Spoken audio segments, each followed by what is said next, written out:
Senhor, queremos te agradecer pela tua palavra, Pai. Te agradecer ao Senhor porque o Senhor tem sido bondoso para conosco, Senhor Deus, dispensando a sua palavra a nós, Senhor Deus, colocando à nossa disposição, trazendo, Senhor Deus, aos nossos olhos, aos nossos corações, as verdades do Evangelho, Senhor Deus, contidas aqui nas Sagradas Escrituras. Por isso, nesse momento agora, conforta o nosso coração, Senhor Deus, através da tua palavra, por meio daquilo que temos a falar agora, a igreja, Senhor, através do livro de Hebreus. Que o Senhor possa, Senhor Deus, falar no coração de cada um aqui, e que possamos ser exortados, admoestados e estimulados, ó Pai, para a vida eterna. É o que nós pedimos, em nome de Jesus. Amém. Queridos, vamos abrir as nossas Bíblias em Hebreus, capítulo 10. Estamos chegando ao final de Hebreus. Faltam só 3 capítulos, a gente pode dizer assim, capítulo 11, 12 e 13, dos versos 19 ao verso 25, 19 a 25.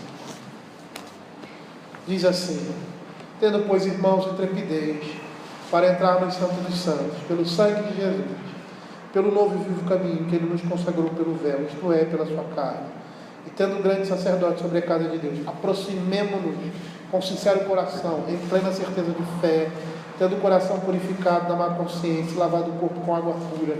Guardemos firme a confissão da esperança sem vacilar, pois quem fez a promessa é fiel. Consideramos-nos também uns aos outros para nos estimularmos no amor e as boas obras. Não deixemos de congregar-nos, como é o costume de alguns. Antes, façamos a demonstração, tanto mais quanto vedes que o dia se aproxima. Queridos, nós vimos anteriormente que esses versos aqui, e mais precisamente o verso 22, apresenta a exortação que o escritor de Hebreus quer nos dar. Nós falamos que o livro de Hebreus apresenta 2 partes, uma parte doutrinária e uma outra parte prática, em que ele nos chama, ele nos exorta a partir de tudo aquilo que ele disse anteriormente. E nós vimos que a base para essas admoestações, essas exortações que se iniciam no verso 22, ela está sustentada numa dupla garantia. Quando ele diz: tendo, pois, irmãos, intrepidez para entrar no Santo dos Santos, pelo novo e vivo caminho que Ele nos consagrou, isto é, pelo véu à sua carne. A primeira garantia, a primeira confiança que temos de nos aproximar, de entrar na presença de Deus, de podermos entrar nessa presença, é o sangue de Cristo, é a sua morte, é o seu sacrifício. Ele oficiou de tal forma, Ele providenciou-se de tal forma que nós pudéssemos entrar na presença de Deus. Lembre-se que a gente até na última exposição nós apresentamos lá Apocalipse capítulo 7, quando os santos estão diante do Senhor, e aí João pergunta para aquele anjo, quer dizer, o anjo pergunta para ele: quem são estes? Ele: tu sabes. Estes são aqueles que vêm da grande tribulação, lavaram as suas vestiduras e alvejaram-nas no sangue do Cordeiro, razão porque se acham diante do trono. Ou seja, eles só podiam estar ali diante do trono de Deus. Por quê? Eles só podiam estar de forma intrépida ali. Por quê? Porque foi providenciado um novo e vivo caminho. E esse caminho era Cristo, através do seu sacrifício. Mas o seu segundo motivo, ou a segunda razão para eles entrarem no Santo dos Santos, para eles se aproximarem do Senhor, era que eles tinham um grande sacerdote na casa de Deus. E uma coisa interessante que nós vimos é que esse sacerdote, que representava, como sacerdote no Velho Testamento, representava o povo, quando ele entrava ali no Santo dos Santos, esse sacerdote representava a casa de Deus, que somos nós. Não é o mundo, mas são aqueles que fazem parte da igreja invisível. Por todas essas coisas que nos foram relatadas, até esse momento da epístola, da superioridade de Cristo, a sua obra, o seu ministério, a sua pessoa, da sua função como sumo sacerdote, porque ela continua, ele é um sumo sacerdote eterno, ele nos representa, ele intercede por nós todo o tempo no céu. A sua presença já é uma intercessão. Por causa disso, nós podemos nos aproximar do Senhor. E essa é a primeira exortação que nós falamos na semana passada, nós citamos, né? Aproximemo-nos de que forma? Com sincero coração, em plena certeza, ou seja, convertidos. A nossa aproximação do Senhor, ela deve ser uma aproximação real, e essa aproximação só vem por meio da conversão, com sincero coração, em plena certeza de fé, sabendo que o Senhor é aquele que vai nos ouvir, tendo a certeza de que somos aceitos diante dele. E ele diz assim, tendo purificado o coração de má consciência, estou fazendo uma revisão do que falamos no domingo anterior, tendo purificado o coração da má consciência e lavado o corpo com água pura. E aí ele fala daquilo que já aconteceu, porque está no tempo pretérito aqui. Nós só nos aproximamos do Senhor com essa certeza, com pleno coração, porque fomos purificados de uma má consciência, porque o nosso corpo foi lavado, porque o sangue de Cristo está sobre nós. São condições já possuídas, não são coisas a serem cumpridas para se chegar até Deus. Por isso ele diz, aproximemo-nos com sincero coração. E ele vai, a partir de agora, iniciando já, no Salmo 20, no verso 22, essa série de exortações como consequência de uma vida transformada e sustentada pela graça de Deus. Ele nos chama a agir como resultado dessa graça, dessa ação de Deus na nossa vida, desse sacerdócio, desse sacrifício, do perdão dos nossos pecados. E a primeira coisa que ele diz é, aproximemo-nos com sincero coração. Quer dizer, a nossa aproximação tem que ser verdadeira. Nós não podemos nos aproximar de Deus fingindo algo que nós temos, que não temos no coração. Isso deve ser algo natural, fruto da nossa conversão. E aí eu gostaria de começar a partir daí, do verso 23, quando ele diz assim, guardemos firme a confissão da esperança, sem vacilar, pois quem fez a promessa é fiel. O escritor sagrado agora ele está exortando os crentes a se apegarem firmemente à sua confissão de fé. E por quê? Por causa de tudo que ele falou anteriormente. Se nós olharmos o contexto ali de Hebreus, aqueles irmãos estavam a ponto de apostatar da fé, voltar a um comportamento, às sombras ali do Velho Testamento. E é isso que a gente vê no nosso contexto. Apesar de você não ver ninguém querendo sacrificar ou querendo voltar à circuncisão, se bem que a gente até vê isso, mas a gente percebe que existem irmãos que querem voltar a essa mentalidade do Velho Testamento. E aí o escritor de Hebreus está dizendo, olha, por causa disso tudo, de todas essas coisas que foram ditas, da questão do sacrifício de Cristo, da excelência de Cristo, da superioridade de Cristo, da superioridade da obra de Cristo, da transposição da nova aliança, da antiga aliança para a nova aliança, nós devemos guardar isso que nós temos, isso que nos foi dado, isso que nos foi apresentado. Significa que nós devemos reter firmes as verdades e caminhos do Evangelho da graça de Deus. É o Evangelho da graça de Deus. Não é o Evangelho da graça das nossas obras, mas o Evangelho da graça de Deus. Nós temos a responsabilidade de nos apegarmos a essas verdades e mantermos a nossa posição contra todas as oposições e tentações que podem vir. E para isso nós temos que ter certeza, firmeza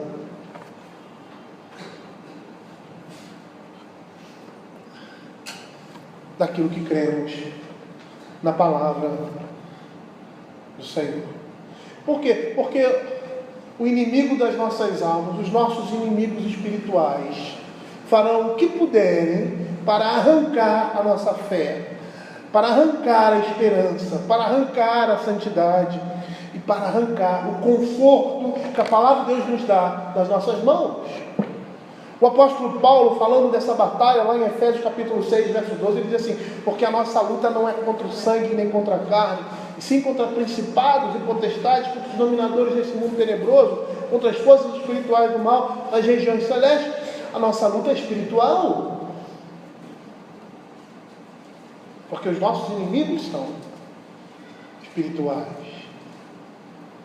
Às vezes eles se manifestam de forma material, por meio de pessoas que servem a esse mundo. Mas o que está por trás dessa ideologia, o que está por trás desse pensamento, o que está por trás da oposição do Evangelho, é Satanás e os seus anjos. Esse é o propósito, destruir a igreja. Ele não pode destruir a igreja. Ele quer tentar destruir do crente individualmente. Então, o que ele puder fazer para atrasar você na sua caminhada, ele vai fazer. O que ele puder fazer para enganá-lo, ele vai fazer. O que ele puder fazer para tornar turvo o conhecimento e o entendimento da palavra de Deus, ele vai fazer, ele vai querer chamar a sua atenção. E no caso aqui desses irmãos, eles precisavam segurar firmes a sua confissão cristã como o maior e melhor tesouro. É isso que nós precisamos fazer. E conhecer a nossa confissão de fé, aquilo que nós cremos, é a coisa mais importante, vital para as nossas vidas. O olhar do crente, e é isso que o escritor de Hebreus vai nos mostrar, deve ser para o futuro, deve ser olhar para frente, para o retorno de Cristo, como ele diz aqui no finalzinho: e tanto mais quanto vedes que o dia se aproxima. Que dia é esse? O dia do Senhor. E isso não pode ser escurecido, anuviado de nós. A preocupação aqui do autor, ele transparece claramente através das suas palavras. Não se trata apenas de fazer um bom começo na vida cristã, mas de perseverar no caminho até chegar ao alvo. E aquilo que o Senhor, que Deus concedeu à sua igreja, em termos de entendimento na vida espiritual, nunca mais deve ser abandonado. E esse era um perigo que eles estavam correndo, por verem a possibilidade de voltarem às práticas antigas, de voltarem a essa visão do Velho Testamento, de voltarem a essa perspectiva de obras.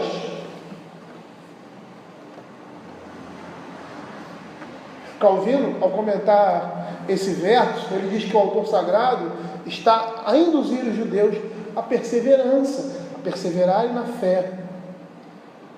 E ao invés de falar de fé, ele fala de esperança. Por quê? Porque a esperança é filha da fé. Por isso ela é nutrida e sustentada pela fé até o fim.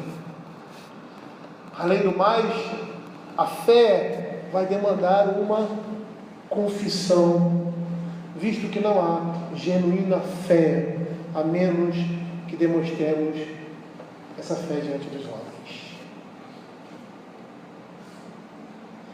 Nós temos uma classe específica na igreja a respeito disso. É uma postura só da nossa igreja, não. É da igreja presbiteriana. É uma classe de catecúmenos, aqueles irmãos que estão chegando à igreja, conhecerem de uma maneira generalizada o que é a confissão da igreja, o que a igreja crê, para não tomar um passo indevido e chegar no meio do caminho e dizer: ixi, não é nada disso que eu pensei de evangelho, não, vou voltar.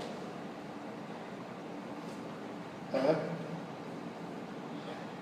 E todos nós precisamos entender isso. Existem membros de igreja presbiteriana, estou falando da igreja presbiteriana, que não conhecem a sua confissão de fé. Viveram na igreja, vivem 20, 30 anos, não conhecem. Às vezes nunca escutaram falar de catecismo maior. Não é porque é o catecismo maior, não é porque é a confissão, é porque nesses instrumentos nós temos aquilo que nós cremos. Eu tenho lido, por causa desses estudos, alguns autores, autores de diferentes, vamos dizer assim, posturas, e a gente vê cada coisa a respeito do dia do Senhor. Eu estava lendo um livro de John Frame sobre o dia do Senhor. O dia do Senhor não, sobre o terceiro mandamento. E eu olhei assim, eu falei, sinceramente eu fiquei decepcionado, porque havia ouvi falar muito bem do seu material e tal, e quando eu li determinadas coisas a respeito da posição dele com relação a alguns pontos do terceiro mandamento, até mesmo do quarto mandamento, eu me surpreendi, porque a visão dele não é uma visão ortodoxa com relação a esses mandamentos. De Carson é uma sumidade. Eu quero ler a introdução ao Novo Testamento, ou qualquer coisa que introduza um livro da Escritura do Novo Testamento, a autoridade é de Carson. Aí você pega de Carson, ele falando sobre o Sabate e o dia do Senhor, ele diz, nesse livro, que eu ainda não li, só li a resenha dele, alguns comentários, que hoje na nova dispensação não existe dia do Senhor.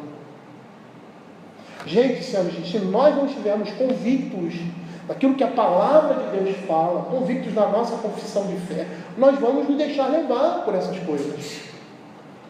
Nós vamos nos deixar levar por homens que são catedráticos, são crentes, todos dois, são expoentes no cristianismo. Eu poderia até citar outros, com outras visões. Eu fiquei tão impressionado quando estava estudando o dia do Senhor e o terceiro mandamento, com esse material, um material muito diversificado. Eu fiquei tão impressionado de perceber como muitos autores e bons autores, eles se colocam numa posição duvidosa em relação a coisas que são básicas. Hoje estão dizendo coisas que para mim, na minha infância, eram coisas tácitas, claras, mas que estão hoje em dia, como sempre, questionando essas coisas como o dia do Senhor e algumas outros aspectos da fé cristã. Isso me surpreende. Agora, se nós, réis mortais, não estivermos preparados diante daquilo que nós cremos na Sagrada Escritura, por exemplo, nós estudamos aqui 2 anos e meio o Apocalipse. 2 anos e meio o Apocalipse. E vimos que o pós-milenismo não encontra lugar nas Escrituras, apesar de alguns pais puritanos defenderem o pós-milenismo. E o pós-milenismo, na perspectiva puritana, é um pouco diferente, pouca coisa diferente do amilenismo, que é a posição majoritária da igreja reformada, da nossa igreja, que diz que nós estamos vivendo no milênio, e que o Senhor Jesus já veio buscar a sua igreja. E esse é o período do milênio. Que no período do milênio nós seremos perseguidos, vai chegar um tempo difícil, onde o evangelho vai ser escasso, onde a igreja vai ser perseguida, onde a igreja vai ser apertada, e aí no final o Senhor vai vir triunfante na sua igreja. Não consigo ver uma melhora mundial, onde as pessoas vão aceitar o evangelho. Não é isso que eu vejo na Escritura, não é isso que eu vejo em Apocalipse. Ali quando fala sobre as 2 testemunhas, que representam a igreja, e que eles serão mortos, E a imagem ali é de que o mundo inteiro vai rir da igreja, ou seja, a igreja vai ser diminuída, vai ser apertada, mas vai continuar viva. E num determinado momento, ela vai ressurgir. A ideia ali que eles morrem em praça pública e ressuscitam, a ideia ali da vitória da igreja de Cristo sobre os seus inimigos. Nós pregamos sobre isso aqui. Existe até vídeo, se os irmãos quiserem ver no YouTube, é só colocarem lá, ou na igreja tem, parece que tem. Nós precisamos conhecer a nossa fé. Para quê? Para não sermos levados por essas coisas. Porque foi o que hoje nós dissemos hoje de manhã. Se nós não tivermos um entendimento de que o dia do Senhor é algo obrigatório, não é algo negociável na nossa vida, a nossa perspectiva com relação a Deus e ao seu povo vai mudar completamente. Completamente. Ele diz assim: guardemos firme a confissão da esperança, esperança como filha da fé, porque é nutrida por ela, sem vacilar, pois quem fez a promessa é fiel. O autor sagrado diz que nós devemos guardar essa confissão de fé, essa confissão da esperança, sem titubear, essa ideia. Nós devemos permanecer firmes na fé, sem duvidar, sem brincar, como Stuart Olliott, como esqueci o nome dele agora, Stimacher vai dizer, sem brincar com as tentações para apostatar. Matthew Henry tem uma frase a respeito, comentando esse texto, diz assim: uma vez estabelecidas essas grandes coisas entre Deus e nossa alma, precisamos ficar firmes e imutáveis, porque os que começam a vacilar em questões de fé e prática estão em perigo de cair. Isso é uma grande verdade. Nós não estamos firmes com aquilo que nós cremos. Nós somos levados. E não é só uma questão doutrinária, não. Pecado. Nós somos presas fáceis para o pecado, porque vamos pecar, porque desconhecemos a nossa fé. Essa palavra vacilar aí, ela dá a ideia de alguma coisa, um objeto reto que não se inclina nem numa direção nem em outra, ele permanece reto. Mas ele diz assim: guardemos firme a confissão da esperança sem vacilar, pois quem fez a promessa é fiel. Aqui nós temos a razão que reforça a obrigação de guardarmos firme a nossa confissão da esperança, a nossa confissão de fé. O autor sagrado nos diz aqui que a nossa confissão de fé repousa no fundamento de que Deus é verdadeiro. E essa palavra aqui, fiel, ela é usada para designar pessoas que se mostravam fiéis nas transações de negócios, nas execuções de comando ou no desempenho de obrigações oficiais. A ideia está dizendo: Deus é fiel, Ele vai cumprir aquilo que Ele disse, Ele vai cumprir a sua promessa, tudo que Ele falou vai ser cumprido. Deus fez grandes e preciosas promessas a nós crentes, e Ele é um Deus fiel, verdadeiro à sua palavra, não há falsidade nem inconstância nele. Por isso nós devemos também ficar firmes. A fidelidade de Deus às suas promessas, a sua aliança deve nos encorajar e estimular cada um de nós a sermos fiéis. Porque, como diz Números 23:19, Deus não é homem para que minta, nem filho de homem para que se arrependa. Porventura, tendo Ele prometido, não fará, ou tendo falado, não cumprirá? Matthew Henry, um pastor puritano, ele vai dizer que precisamos depender mais de suas promessas, ou seja, das promessas de Deus a nós, do que das nossas promessas a Ele. Stuart Olliott, comentando sobre Hebreus, ele parafraseia esse texto da seguinte forma, eu gostaria de reproduzir aqui.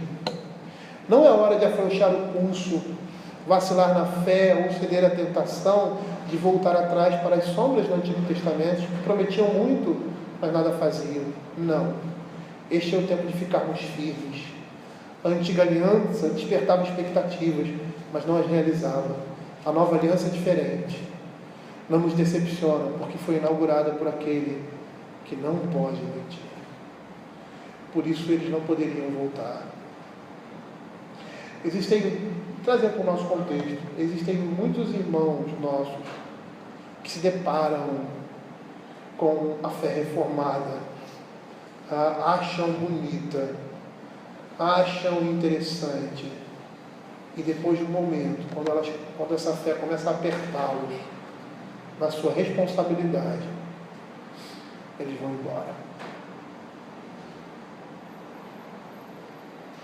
Nós temos 13 anos de igreja. E eu como pastor e o Rodrigo como presbítero, desde esse início, atuantes nessas funções, nós vimos irmãos nossos, pessoas queridas, que chegavam a nós pelo discurso, pela pregação da palavra, pela beleza, pela firmeza dessas coisas, do que essas coisas representavam, pela mensagem da graça de Deus. E aí, quando as coisas começavam a apertar para eles como responsabilidade, essas pessoas escorregavam. Não estou dizendo que todos os que saíram da igreja nesse período foi por causa disso, mas alguns foram. Porque viram que as coisas não eram tão frouxas assim. Viram que essa mensagem linda, essa pregação linda do Evangelho nos traz responsabilidades. E quando viam essas responsabilidades, eles não queriam viver debaixo desse jugo. E aí retornavam para aquele Evangelho do qual alguns deles vieram. Guardemos firme a confissão da esperança sem vacilar, pois quem fez a promessa é fiel. Apesar do escritor de Hebreus estar falando de algo específico, nós podemos fazer essa ponte, como acabamos de falar aqui. Olha o que ele diz no verso 24, continuando a sua exortação como consequência, como resultado da obra da graça de Deus na nossa vida através do seu sangue, por esse novo caminho do Senhor como nosso sumo sacerdote. Quando ele diz assim, consideremos-nos também uns aos outros para nos estimularmos ao amor e às boas obras. Em primeiro lugar, ele nos chama a nos aproximar do Senhor com um coração sincero, por causa do sangue de Cristo sobre nós. Depois ele fala que nós devemos guardar aquilo que nós recebemos, guardar a confissão da esperança, aquilo que foi pregado, porque alguns estavam abandonando isso, estavam querendo voltar a práticas antigas, e aí ele deveria guardar e perseverar na palavra que tinha sido ensinada, na palavra que tinha sido pregada, no Cristo das Escrituras. E agora ele diz que nós devemos, por causa dessas coisas, ou seja, do sangue de Cristo sobre nós e do seu sumo sacerdócio, considerarmos uns aos outros para nos estimularmos ao amor e às boas obras. E nós vamos perceber que essa é a terceira virtude de uma tríade que foi apresentada pelo apóstolo Paulo lá em uma das suas cartas e que está sendo aqui novamente apresentada: fé, esperança e amor.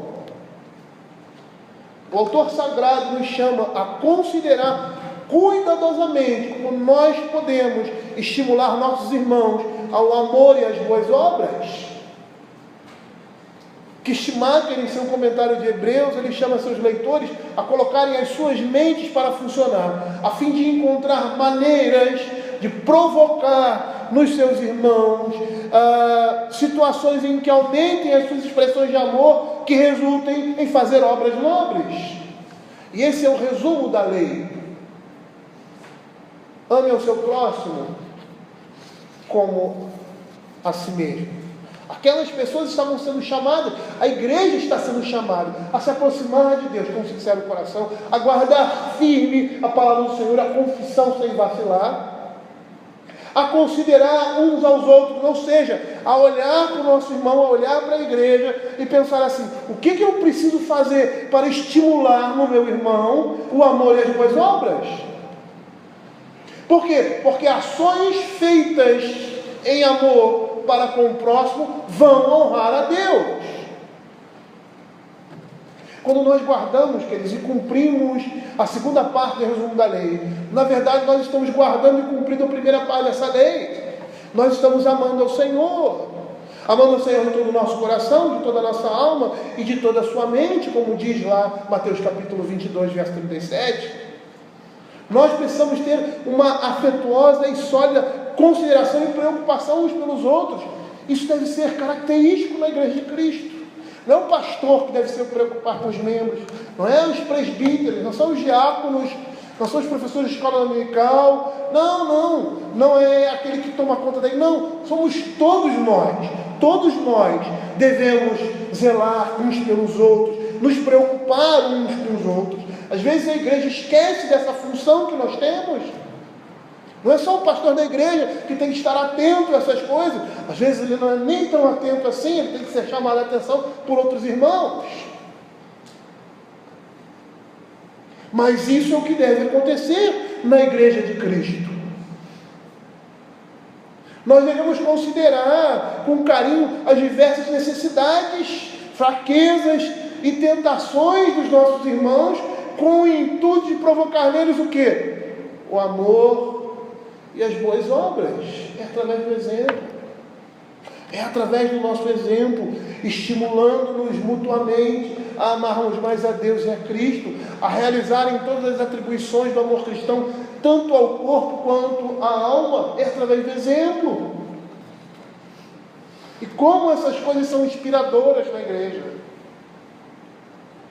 E a igreja precisa entender que ela é um corpo. E isso não é um trabalho pastoral, é um trabalho de todos nós. Não é o trabalho de um indivíduo, é o trabalho de todos. E são pequenas coisas que nós fazemos, que trazem em si grandes consequências. Eu me lembro do início da nossa igreja. E das dificuldades que nós tivemos. E como eu via determinados irmãos ali, sempre. E aquilo me fortalecia.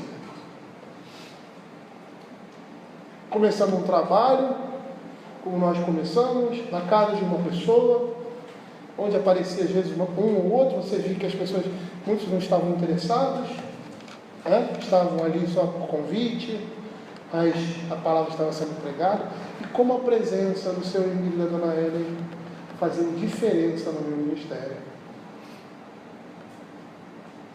Eles não falavam nada, só quem falava era ele, que pregava. Mas a presença deles era importantíssima, o testemunho que eles davam ali, com a presença deles. Quantas vezes eu me senti estimulado aos trabalhos de quarta-feira. Eu sempre digo, nunca como pastor, e isso é uma coisa que eu ensino na igreja, estou procurando número. É lógico que eu quero ver essa igreja cheia de irmãos que amem ao Senhor. Quantas vezes nos trabalhos de quarta-feira a presença única do seu Rui me fortaleceu. Ele às vezes dizia: pastor, o senhor está vindo do centro da cidade e tal. Não precisa sim. O senhor vem, o senhor vai estar aqui? Não, vou estar. Então, eu também estarei. E eu poderia dar outros exemplos de irmãos que se dispõem a ajudar financeiramente, ou com seus bens, outros irmãos que estimulam a nossa fé e o amor a Deus e ao próximo. Pessoas que estão preocupadas com as necessidades e fraquezas dos nossos irmãos, que necessariamente não precisa ser o pastor que faz isso, mesmo porque é quase que impossível nós cumprirmos essa tarefa de forma perfeita. É quase que impossível, não? É impossível. A palavra de Deus está dizendo que nós devemos uns aos outros, né, estimular uns aos outros na fé e no amor,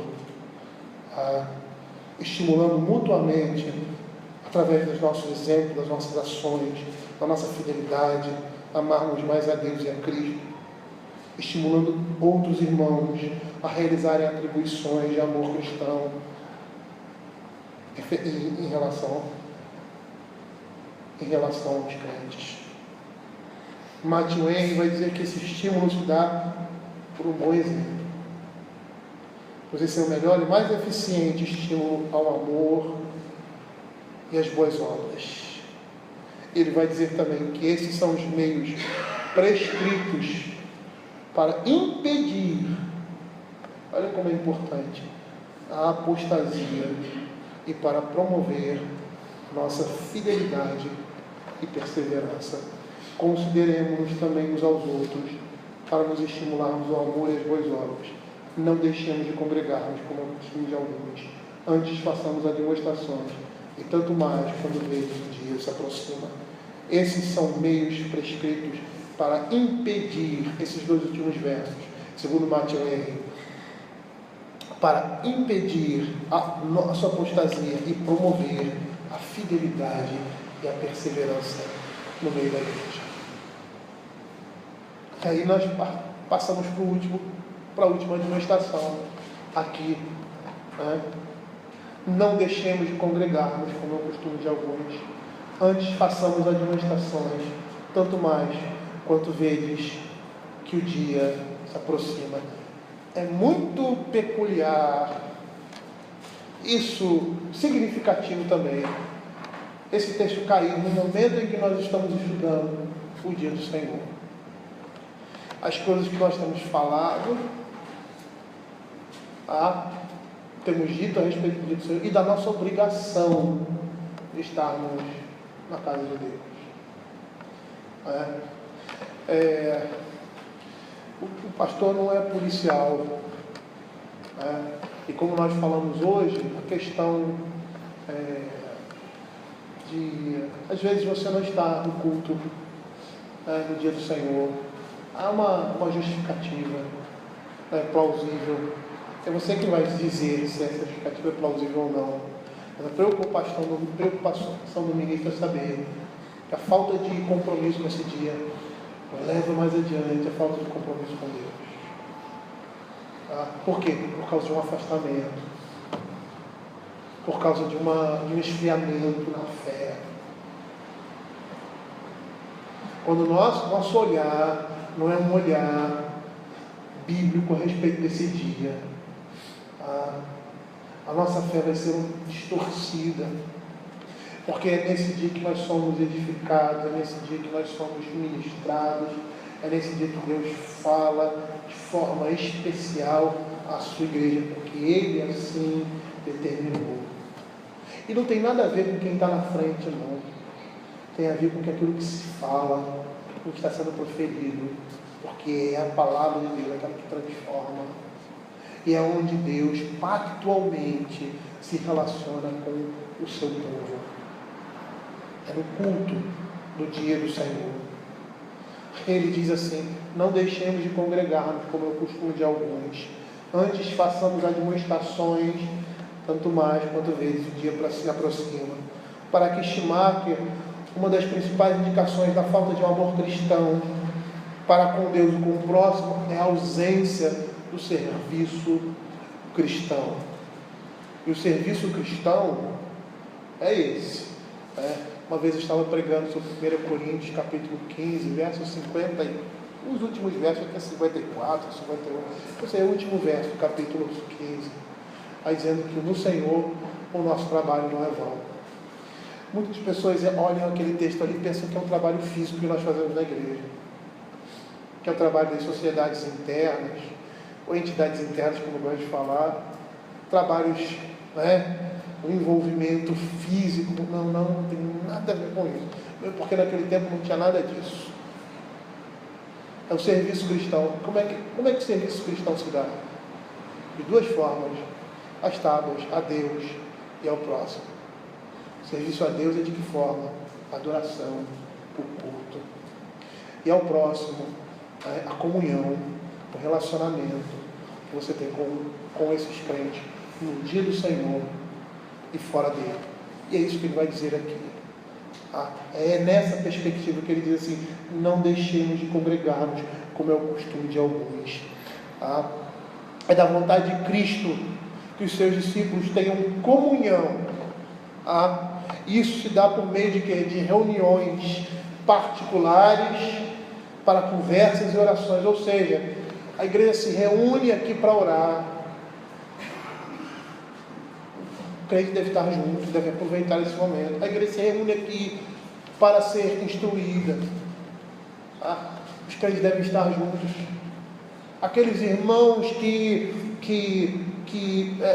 planejam as suas atividades, vamos dizer assim, as suas atividades sociais devem ser planejadas na perspectiva de que os nossos irmãos estejam conosco, a comunhão, que essa é a ideia aqui também. Não é porque nós temos comunhão com o mundo e no momento no momento que nós vamos nos divertir, no momento que nós vamos nos alegrar, celebrar coisas comuns desse mundo, que nós estejamos no meio dos ímpios, que nós chamemos os ímpios para dentro da nossa casa e estejamos vivendo em torno deles. Não, a ideia é essa. A ideia é que esses discípulos tenham comunhão, sejam por meio de reuniões públicas, oficiais, seja por meio de confraternização, seja por meio de momentos de descontração, ou por momentos de oração e de instrução.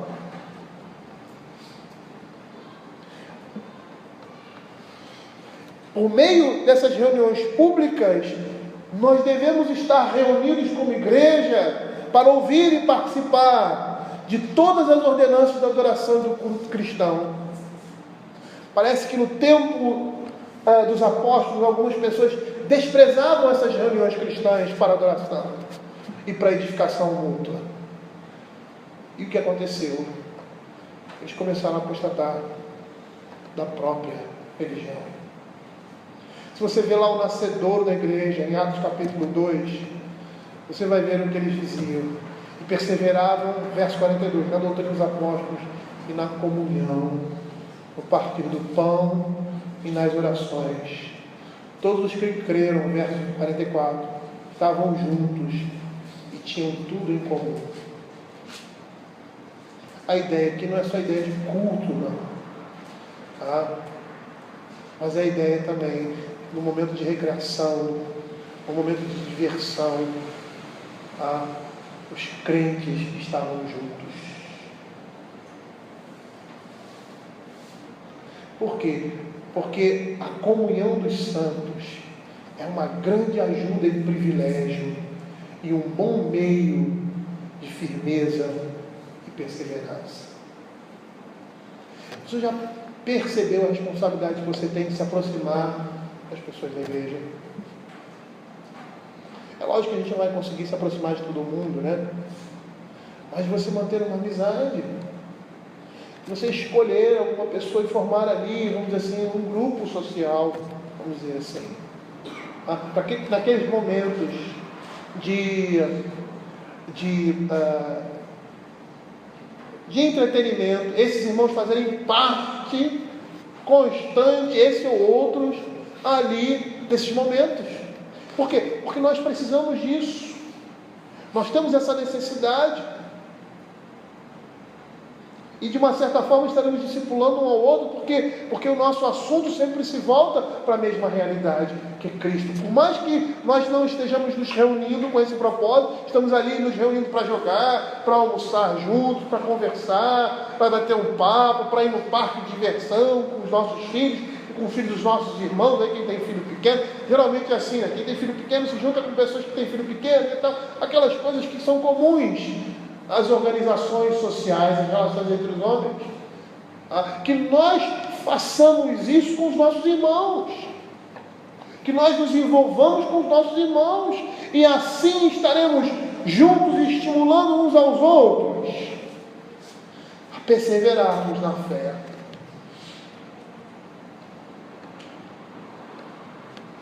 É dessa forma, queridos, que as mãos e os corações dos crentes são fortalecidos. O que nos dá a entender aqui com essa palavra, tá? Ela tem esse leque de opções, mas parece que o foco central está no ajuntamento solene. Apesar dessa palavra no original se referir a reuniões mais formais. Por isso eu fiz essa menção. Tá? Mas parece que o foco aqui se encontra no ajuntamento solene. Alguns irmãos ali na igreja dos Hebreus estavam negligenciando seus encontros com os irmãos. O que o autor sagrado vê como uma grande fraqueza. Por quê? Porque a comunhão estreita e regular do corpo de Cristo não é apenas somente agradável, mas é uma absoluta necessidade para o encorajamento dos valores cristãos. É essencial. Tá? Quando nós falamos de culto público, nós percebemos que a ausência vai trazer graves prejuízos aos que negligenciam essa bênção. Eu não quero que ninguém aqui fique, essa não é o propósito, olhando se o fulano não esteve na igreja. A nossa preocupação, eu sei que é a preocupação de muitos irmãos aqui, às vezes chega para mim, eu liguei para fulano porque ele não veio domingo e tal. Não é policiar ninguém. É saber o que aconteceu porque houve um problema e nós queremos ajudar no possível. Aquele irmão está porque ele faz falta. A presença dele faz falta na igreja. Não é porque ele tem que bater cartão, mas porque é um irmão em Cristo. E se ele está com alguma dificuldade, algum problema, a nossa função é ajudá-lo.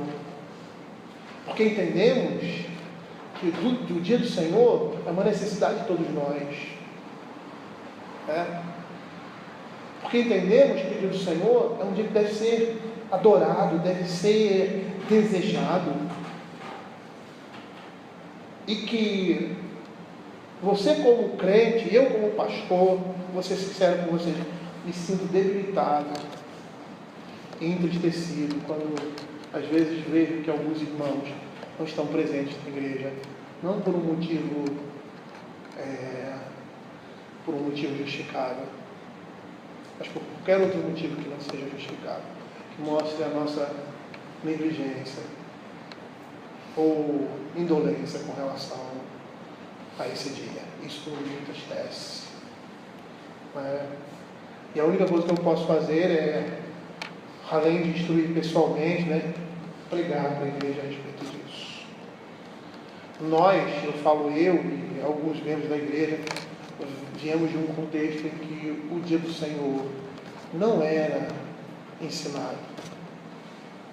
Nós estávamos na igreja e víamos os domingos como uma obrigação. Poucos entendiam o que era o dia do Senhor.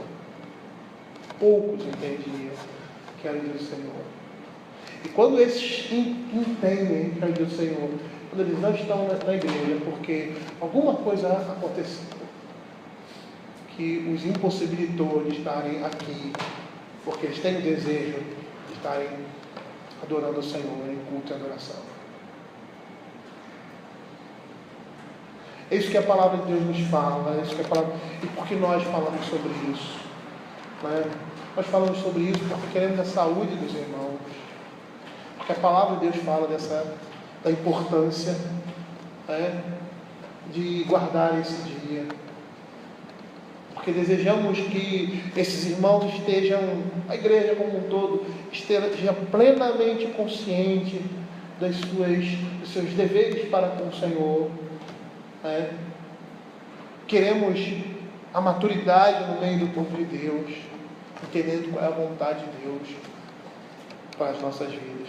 Porque na realidade, meus irmãos, quem vai saber, tudo parte disso, da nossa própria consciência, da vida cristã. Quem vai saber que está violando ou não o domingo é a pessoa. é o indivíduo, não é alguém que está de fora. Que nós podemos estar aqui todo domingo e a nossa perspectiva com relação ao dia do Senhor ser pecaminosa. Nós lidarmos com isso como se fosse um clube, como se fosse uma instituição recreativa, ou um lugar onde nós vamos encontrar pessoas que nós gostamos, que realmente é também, isso é uma verdade, porque ali estarão juntamente conosco, adorando ao Senhor em comunhão, estamos em comunhão na adoração, e podemos estar aqui com a perspectiva completamente, estamos pecando contra esse dia. Um pensamento lá no futebol, ou em qualquer outra coisa, no nosso trabalho, que não seja, estaremos pecando contra esse dia. Então não é questão de vir ou não vir, pura e simplesmente. Não é porque o irmão está na igreja que ele está quebrando o dia do Senhor. Mas é que cada um entenda e compreenda o corpo de Cristo, a responsabilidade e a grandeza, a beleza, o prazer que é estar na presença de Deus no dia que Ele estabeleceu. Porque quando negligenciamos o culto público, essa ausência pode trazer graves prejuízos para aqueles que estão negligenciando essa bênção. Olha o que o Salmo 133 vai dizer. E isso aqui está falando do culto, momento de comunhão da igreja. Como é bom e agradável verem juntos os irmãos. É como um óleo precioso sobre a cabeça, o qual desce para a barba de Arão, e desce para a gola de suas vestes. É como o orvalho do Hermon, que desce sobre os montes de Sião. Ali ordena o Senhor a sua bênção e a vida para sempre. O culto é um momento solene em que Deus, de forma pactual, entra em comunhão com o seu povo. Negligenciar é negligenciar a vida, negligenciar esse dia, é negligenciar o próprio Senhor do culto.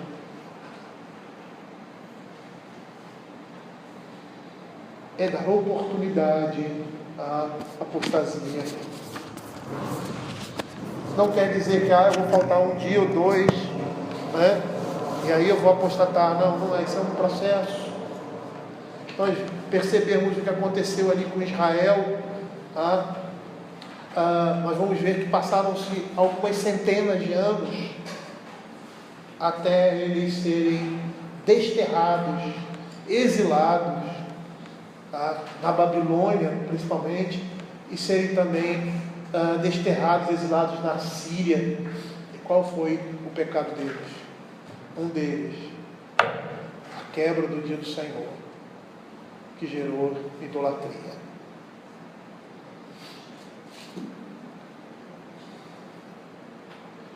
Ele continua dizendo assim: não deixemos de congregar-nos, como é o costume de alguns. Antes façamos as admoestações, e tanto mais quanto vezes que o dia se aproxima, para impedir a nossa apostasia e promover a nossa fidelidade e perseverança. O autor sagrado acrescenta a necessidade de exortações mútuas, que nos exortemos mutuamente, encorajando os irmãos à fé, advertindo-nos a nós mesmos e a eles do pecado e do perigo de cairmos em pecado, desafiando a nós mesmos e aos outros da seriedade da nossa responsabilidade, das falhas e corrupções das nossas almas, para vigiarmos uns aos outros, para sermos zelosos de nós mesmos e dos outros com o zelo divino. E esse deve ser o cerne da nossa exortação: zelo.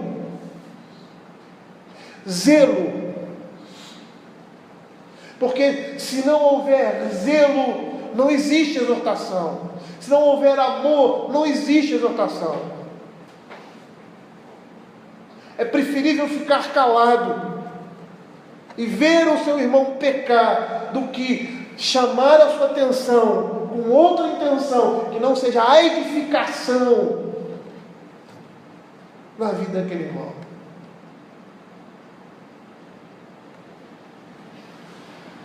Por quê? Porque nós somos pecadores. Porque nós, apesar de sermos chamados a julgar, conforme a palavra de Deus, nós não somos juízes na vida dos nossos irmãos. O juiz é o Senhor. É por isso que nós somos chamados a exortarmos mutuamente, a vigiarmos uns aos outros, uns pelos outros, a desafiarmos os nossos irmãos na fé, a constância, ao amor. É um zelo que é fruto do entendimento da sua condição, de quem nós somos. Não existe e não deve existir aqueles que se sobrepõem sobre outros na igreja de Cristo. Possam esses estar numa situação superior, como os líderes, o pastor, os presbíteros, os pais ou qualquer outro. Por quê? Porque todos nós somos iguais diante do Senhor. Todos nós temos as nossas falhas. E quando assumimos a função de juiz na palavra de Deus, ou sobre o irmão, porque está em pecado, ou como igreja, como pastores, porque um membro pecou no seio da igreja, a nossa disposição no coração é uma disposição de levá-lo ao arrependimento, não de sobrepujá-lo, não de mostrar a nossa superioridade em relação a ele.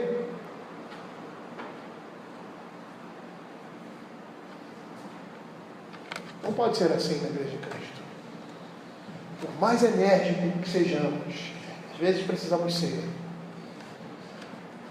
Mas essa energia tem que estar baseada, fundamentada no amor de Deus, com os nossos irmãos.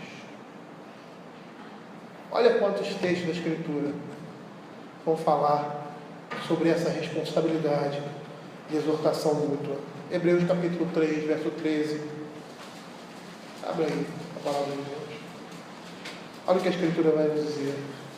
Pelo contrário, exortai-vos mutuamente cada dia durante o tempo que se chama hoje, a fim de que nenhum de vós seja endurecido pelo engano do pecado. Romanos 15, 14. Abram aí Romanos 15, 14. Olha o que a palavra de Deus diz. E certo estou, meus irmãos, sim, eu mesmo, a vosso respeito, que estáis possuídos de bondade, cheios de todo conhecimento, aptos para vos admoestar uns aos outros. Abra 1 Tessalonicenses capítulo 5, verso 11. Olha o que a palavra vai dizer. Consolai-vos, pois, uns aos outros, e edificai-vos reciprocamente, como também estáis fazendo. 1 Pedro, capítulo 4, verso 10. Servi uns aos outros, cada um conforme o dom que recebeu, como bons dispenseiros, na multiforme graça de Deus. Como essas coisas são feitas? Através da comunhão, através do envolvimento, através da vida da igreja, seja essa em culto público, seja essa em reuniões, como reuniões de oração, como momentos de instrução, de ensino, seja essa em momentos de diversão, de entretenimento, porque nós, como crentes, apesar de termos colegas e amigos, entendam, amigos, do mundo, a nossa comunhão é com o povo de Deus. E nós devemos nos estimular a essa comunhão. Nós devemos nos estimular ao envolvimento. As pessoas novas que chegam à igreja, nós nos aproximarmos dessas pessoas. Mesmo que não travemos uma amizade profunda com ele, com ela, com essas pessoas, mas essa proximidade é importante. Por quê? Porque é um estímulo à fé. Isso deve haver no meio do povo de Deus. Porque nessa caminhada, né, ontem tinha um pessoalzinho jogando bola lá, até, acho que todo mundo era crente ali, mas também se não fosse, mas tem os irmãos ali em Cristo. Né? É o momento de vocês estarem juntos, se divertindo, como crentes. Né? Não é que a gente vai fazer sair do mundo, vamos fazer um mosteiro. Não é isso. Né? A gente vive no mundo, no trabalho, em nossas outras atividades. E eu não sei de vocês, mas isso me sufoca. Isso sufoca. Porque a linguagem, a conversa e o ambiente não é propício a nós. Mas nós temos que viver na vida. Então nós precisamos respirar. E onde é que a gente respira? É na convivência com os irmãos, na igreja, nos momentos de comunhão, né? Nós devemos buscar essas coisas com os nossos irmãos. É impossível, queridos, que uma brasa fora da fogueira permaneça acesa. É impossível. É impossível viver a vida cristã fora da comunhão da igreja. Aí ele termina assim: e tanto mais quanto vedes que o dia se aproxima. A ideia é que, ao se aproximar o dia do Senhor, sejamos mais incentivados a maior diligência e zelo quanto à fé e quanto ao amor aos irmãos. Sejamos mais incentivados a nos aproximar do Senhor, a guardarmos firme essa nossa confissão, a considerarmos também uns aos outros, estimulando-os através do nosso exemplo, da nossa vida, ao amor às boas obras, a não deixar de nos congregar. Por quê? Porque o dia se aproxima. Porque o dia está se aproximando. E segundo a parábola lá do servo negligente, aquelas parábolas das 10 virgens, o Senhor está se aproximando e eu tenho que me preparar para essa chegada do meu Senhor. Porque se Ele me pegar espancando os seus conservos, me embriagando, como diz lá o texto da Escritura, e fazendo outras coisas que não foram aquelas que o Senhor, na figuração, na imagem, determinou que eu, como seu servo, como mordomo da sua casa, fizesse, Ele vai chegar nesse dia. E a minha sorte será com os incrédulos. São essas coisas que tornam o Evangelho nas nossas vidas mais agradável, mais vivo, mais presente. O autor, ao mencionar a aproximação, desculpe, queridos, do dia do Senhor, também seria um dia de julgamento e juízo, quer que os crentes sejam mais constantes em relações aos seus encontros e a exortação mútua, para que estivessem mais bem preparados para este dia.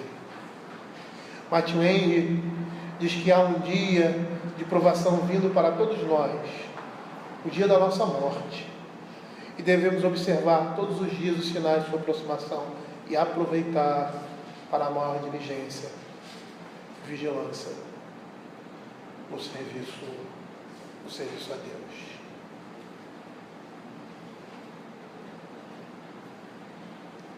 Essas coisas, se assim procederem, serão instrumentos para cada dia mais e mais estarmos firmes e prontos para o dia quando o Senhor Jesus vier buscar a sua igreja. Às vezes a igreja pensa que o mais importante é a comunhão. A comunhão que se estabelece pelo entretenimento. Eles fazem programações. Isso, somos crentes. Os descrentes colocam placas na porta da igreja. Venha participar de um convívio cristão. Como eu já vi em algumas igrejas. Não é isso que nos une. Não é a amizade que nos une, é a fé. É essa fé que gera essa amizade, essa proximidade, esse amor. É a fé. A fé que cremos, a fé que temos, o amor que temos ao Senhor. É isso que vai gerar a verdadeira comunhão em nós. Não é uma comunhão pura e simples. É uma comunhão, é um ajuntamento.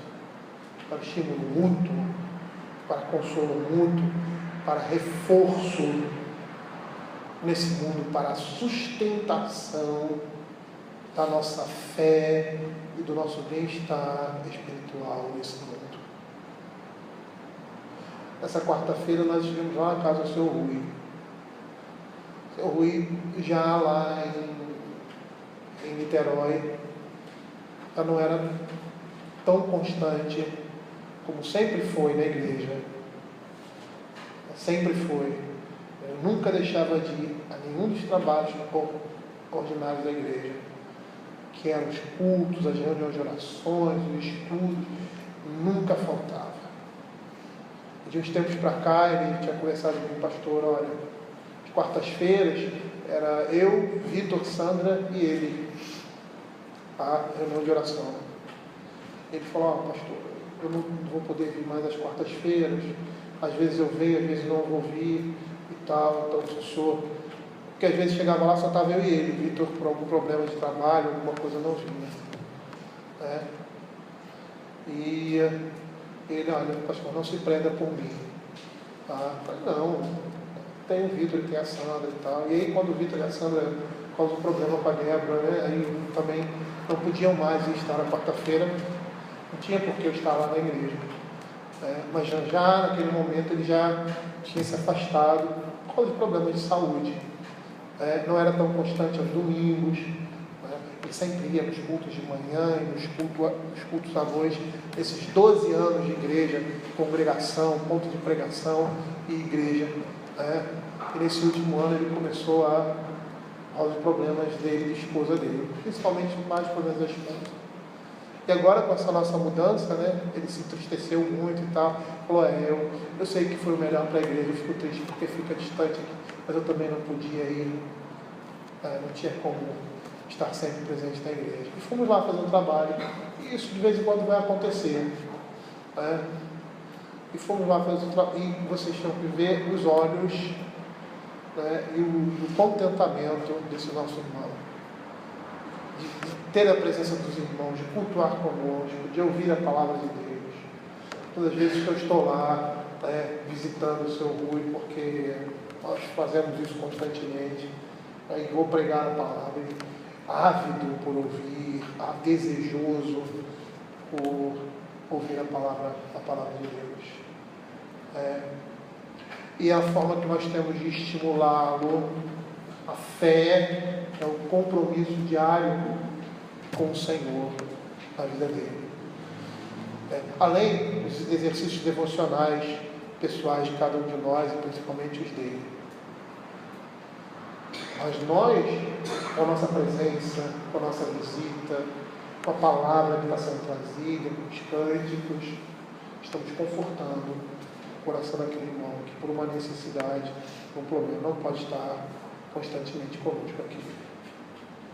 É assim que nós nos estimulamos a fé. E essa não é uma responsabilidade só do pastor, não. O pastor está ficando velho. Como eu gostava de festa, até hoje eu gosto. Eu estou ficando velho. O ressoar da música, música alta já está incomodando. A igreja não pode depender do pastor para essas coisas. A igreja precisa fazer isso. Dependo do pastor para pregar, para ensinar, para estimular os crentes, consolar, exortar, que é também um trabalho pastoral. Mas não é somente um trabalho pastoral, é responsabilidade de cada um de nós. E é dessa forma que nós mantemos acesa a chama do Evangelho no coração de cada um, de cada crente, por meio do Espírito Santo. Aproximemo-nos com sincero coração e plena certeza de fé, tendo o coração purificado, amar a consciência e lavado o corpo com água pura. Guardemos firme a conceição da esperança sem vacilar, pois quem fez a promessa é fiel. Consideremos-nos também uns aos outros, para estimularmos ao amor e às boas obras. Não deixemos de congregar-nos, como é o costume de alguns. Antes, façamos admoestações, e tanto mais, quanto vedes o dia se aproxima. E que Deus possa falar no coração dos irmãos, possa ter falado no coração dos irmãos essa noite, através da sua palavra. Vamos ficar de pé. Eu gostaria de